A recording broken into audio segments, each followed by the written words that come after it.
कैसे आप सब। उम्मीद करती हूँ आप बहुत अच्छे होंगे। मैं आपकी दोस्त अनु तिवारी काशीपुर उत्तराखंड से आपका स्वागत करती हूँ अपने एक नए ब्लॉग में। और आज का ब्लॉग होने वाला है मेरे मायके का, क्योंकि मैं आ रखी हूँ अपनी मम्मी तो इसीलिए मैंने 2-3 दिन से कोई ब्लॉग अपलोड नहीं कर पाया, क्योंकि मेरी दीदी आ रखी थी, वो चली गई है और मम्मी हो गई है बिल्कुल अकेली। भाई मेरा जॉब करता है और पापा जाते हैं ड्यूटी। अब आपको पता है कि कोई घर पे आता है वो चला जाता है तो कैसा लगता है। स्पेशली मेरी भांजी मतलब मेरी दीदी की जो बेटी थी, उससे घर में बहुत ज़्यादा रौनक थी। तो उसके जाने के बाद मम्मी हो गई थी बहुत ज़्यादा सैड। तो मेरी सासू माँ यानी कि मेरी मम्मी ने कहा कि तू कुछ टाइम के लिए अपनी मम्मी के पास चली जा। तो मैं अपनी मम्मी के पास आ गई थी। मेरा मायका भी लोकल में ही है। तो ये थी हमारी प्यारी सी क्यूट सी लड्डू, जिसके जाने के बाद मेरा घर हो गया है बिल्कुल सूना और घर में अच्छा भी नहीं लग रहा है।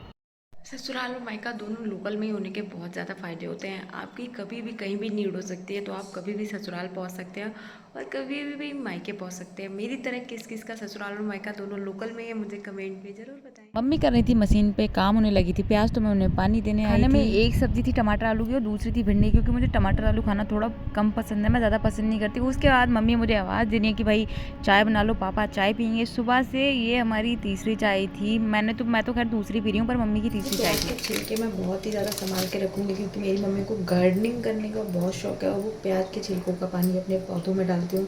तो इनको बहुत संभाल के रखना पड़ता है भाई। पॉट इसमें वो पानी डालते हुए ये हम तीनों प्राणियों की चाय बन के तैयार हो गई थी।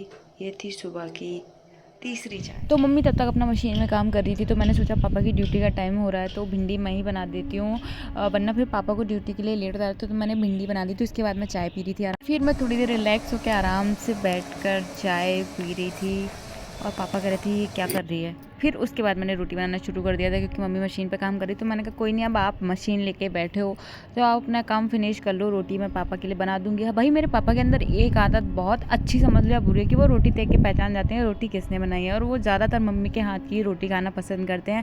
बट जब उनकी मजबूरी हो जाती है तो उनको खानी ही पड़ती है। उन्हें पता है अगर मैं कुछ कहूँगा तो भाई माँ बेटी की बातें मुझे सुनने को मिलेंगी। तो मैंने फटाफट रोटी बना के तैयार कर दी थी। पापा अभी चाय पीने के बाद दोबारा से सो गए थे, क्योंकि वो नाइट ड्यूटी करके आए थे। नाइट ड्यूटी के बाद भाई नींद जो आती है वो वही पर्सन समझ सकता है जो ड्यूटी करके आता है। इधर मेरी रोटी बन के तैयार हो चुकी थी। मैंने मम्मी से कहा था कि पिताश्री को उठा दो, वो खाना खाने, वरना ये कहेंगे कि तुमने ड्यूटी के लिए लेट कर दिया है। खाना मेरा बन गया था, पापा ने खा लिया था। फिर मैं और मम्मी भी खाना खाने बैठ गए थे भाई, क्योंकि भूख लग रही थी बड़े ज़ोरों शोरों से। टाइम हो गया था 1:10। खाना खाने के बाद मैं हो गई थी रेडी। मेरे पापा की चल रही है आजकल 20 शिफ्ट, 2 से 10 वाली ड्यूटी। और भाई वो पैदल जाए ऐसा तो हो ही नहीं सकता। जब मैं घर में होती हूँ तो मेरे पापा बस स्टैंड तक कभी भी पैदल नहीं जाते हैं, उनको हमेशा मैं ही लेके जाती हूँ।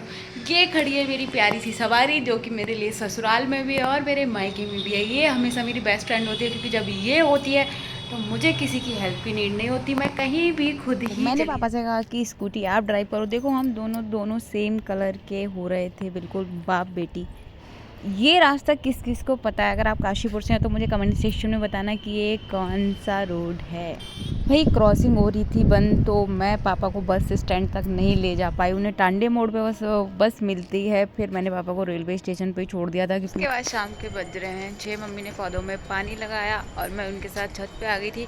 इसी के साथ मैं अपने ब्लॉग को एंड करती हूँ। अगर आपको मेरा वीडियो पसंद आए तो आप मेरे वीडियो को लाइक करें, चैनल को सब्सक्राइब करें और वीडियो को ज़्यादा से ज़्यादा शेयर करें। तब तक के लिए बाय बाय, टेक केयर। और मौसम हो रहा है बहुत ज़्यादा अच्छा, आपके यहाँ मौसम कैसा हो रहा है मुझे कमेंट सेक्शन में ज़रूर बताएँ।